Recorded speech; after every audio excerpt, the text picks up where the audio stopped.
Bom, senhores, estamos agora na questão 3 da FUVEST, na frente 3, capítulo 6, página 349, tá? Ele dá um texto longo aí, vou tentar resumir para vocês aqui, ó. Ele fornece um recipiente, que ele chama pela letra Gzão, e ele emboca esse recipiente na água.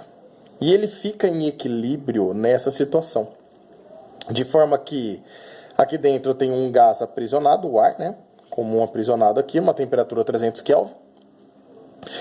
A altura do desnível das águas do lado de fora e dentro do recipiente é de 2 metros. E da superfície da água do lado de fora até o topo desse recipiente, a altura é de 9 metros. Fechou? O que ele vai fazer? Ele vai aquecer o sistema. Ao aquecer o sistema, o gás ele tende a expandir, reequilibra a pressão com a pressão externa. Obviamente que a gente tem uma pressão que seria a pressão externa mais essa hidrostática. Aqui vai reequilibrar o sistema. Então a pressão vai ser constante para nós aqui, certo? Porém, com essa nova temperatura, ele expande e acaba ocupando um volume maior. E ele quer que a gente determine essa altura H do topo do recipiente em relação à superfície do líquido. Bom, o que a gente precisa pensar primeiro é o seguinte, ó. Como que esse recipiente está em equilíbrio, né? Por que ele não afunda? Por que ele flutua? Nós temos duas forças que a gente não vai ter que analisar, mas seria importante a gente poder interpretar para entender o que ocorre. Nós temos duas forças aqui. Olha como ele chama a atenção. Ele coloca a gravidade aqui do lado, certo? Campo gravitacional. Como o recipiente tem massa, eu tenho a força peso puxando ele para baixo. E quem equilibra é o empuxo sobre o recipiente que empurra ele para onde? Para cima. Lembra que o empuxo não precisa, mas só para a gente poder entender agora, ele depende da parte do volume submerso no líquido para nós, o corpo. Ó. Então, perceba que o volume submerso aqui é referente a 2 metros, o espaço ocupado dentro do líquido, desprezando as arestas aqui, a parede lateral do recipiente, tá? Então, o volume submerso de ar que eu preciso aqui, mergulhado no líquido, é um volume equivalente a uma altura de 2 metros. Então, aqui não vai ser diferente.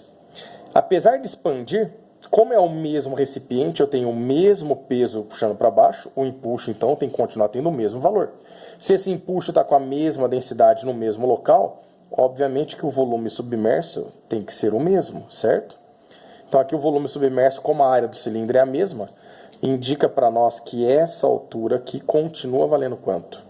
2 metros. Então, essa é uma informação que nós teríamos que interpretar aí do exercício, certo? Agora é fazer a parte mais tranquila, né? Nós vamos aqui determinar um pivot e um pivotó.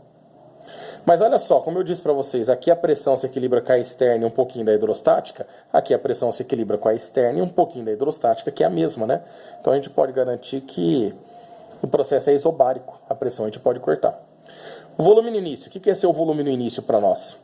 Ia ser a área do nosso cilindro, que eu vou chamar de A, vezes a altura total que o gás ocupa aqui, ó. Cuidado que a altura é 9 mais 2, dá uma altura total de 11 metros. Então seria a área vezes a altura, que é 11, dividido pela temperatura, que nesse caso vale 300 Kelvin, que é igual. O VT dessa situação aqui, o volume é a mesma área, vezes essa altura total que o gás ocupa aqui dentro, que eu vou chamar de x essa altura, certo? E aí vai ficar A vezes x, dividido pela nova temperatura em Kelvin, que vale 360. Perceba que o Azão a gente pode cortar. Dessa forma a gente vai conseguir achar que o x, o 360 passa multiplicando. 360 vezes 11, dividido por 300. Fazendo essa conta, obviamente eu roubei da calculadora aqui no meu PC. Isso aqui vai dar 13,2 metros. Eu não sei se tem essa alternativa, tá? Deixa eu dar uma olhada aqui. Nem sei se é teste, pra falar a verdade. Olha, e tem essa alternativa, só que essa não é a nossa resposta ainda. Presta atenção, se tudo isso daqui vale 13,2 metros, só esse pedacinho vale 2, quanto que sobrou para o Hzão para nós aqui? Então o Hzão seria pegar esse 13,2 e subtrair o 2 ali, que é referente ao empuxo, né? E isso daqui dá uma altura de 11,2 metros, que aí dá a alternativa D de dado, ok?